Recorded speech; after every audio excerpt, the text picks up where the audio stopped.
What's going on, guys? My name is Rad. I'm a gym owner, trainer, and martial arts instructor.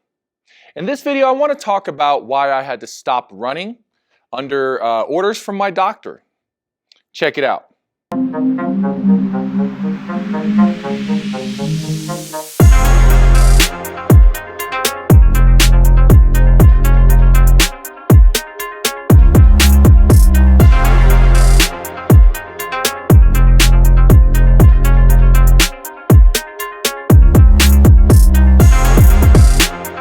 So like 10 or 11 years ago, I was really into conditioning, like cardio training. I'd spent the majority of my late teens and my 20s doing a lot of bodybuilding type workouts. You know, that's just where your head is at in your 20s. In my late 20s, my cousin and a bunch of coworkers were getting into like running races. And first it started with running races for like charity.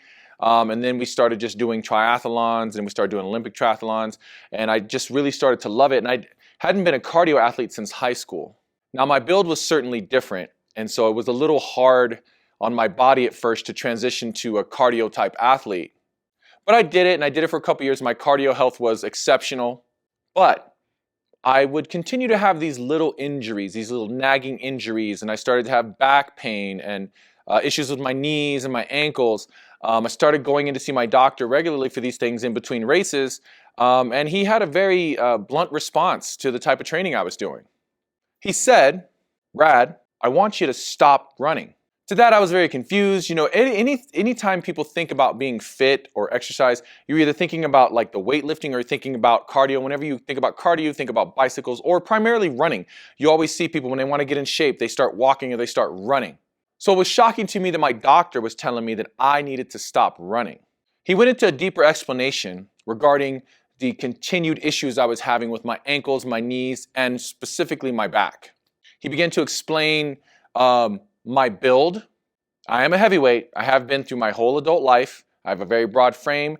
I think the smallest I've walked around since I was like 20 years old was 210. I usually walk around about 235. So it's a big frame to be hoisting around. What he was trying to point out to me is that running with that type of frame may not be the best way to be training. So what he said to me very simply was, "You're probably just not built for running." And then he wanted me to seek out alternative means of getting my conditioning. Around that time, my son was doing jiu-jitsu, and I was going in and out of this MMA gym. I was a huge MMA fan, but I never thought it was something I could really get into. So I started training there, and that's how my martial arts journey started about 12 years ago. And then as I was training and as I started to get really good and really get invested into the martial arts and really become like an athlete in that aspect or a martial artist, I was training with a lot of MMA fighters, heavyweight MMA fighters. Given my frame, they asked me to train with them to help them out. So boxers, MMA fighters, jiu-jitsu grapplers, kickboxers. So I was training with a lot of these heavyweights. Obviously, we train across all other weight classes, but I was specifically brought in to help with the heavyweights. And I remember a couple of my heavyweight fighter friends, Bobby Lashley and Alex Huddleston. And these guys were just super fit, like just muscled out athletes. And I was always impressed with how athletic they were with the type of builds they had. I mean, they looked like bodybuilders. They were carrying like way more muscle mass than me, walking around at like 260 pounds. But they were like super athletes.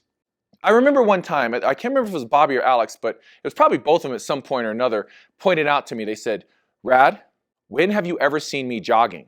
And I think it was because I asked, do they do any road work for their fights? So it made it very clear to me that at their size, they weren't out there really putting in the miles, but they were like exceptional athletes. So I started doing my strength and conditioning with them as well as my fight training, and I started to see how they trained, and it was a lot of body weight conditioning. It was a lot of airdyne work, a skier. Basically, at that time, these guys were really into CrossFit. So I got into CrossFit. That was my introduction into CrossFit, doing a lot of CrossFit WODs, and then kettlebells, and a lot of and then pushing sleds, like a lot of strength, what Bobby would always call strength and conditioning. So it's like doing strength moves, but it's also conditioning. As I was doing these workouts with these guys, my conditioning went through the roof. And it was a more functional conditioning that worked in the realm of what I was doing as far as martial arts, boxing, Muay Thai, Brazilian Jiu-Jitsu. It helped me be conditioned in these areas where I was training. When I first came in and I was still doing cardio the way I thought you were supposed to, getting on the treadmill, getting my miles in, doing that kind of stuff, it didn't translate over. I was getting smoked during classes and during grappling sessions and boxing rounds and all that stuff in it. I just thought, well, I'm like this uber athlete, this triathlete. I should be better conditioned than any of these guys in here. And I wasn't.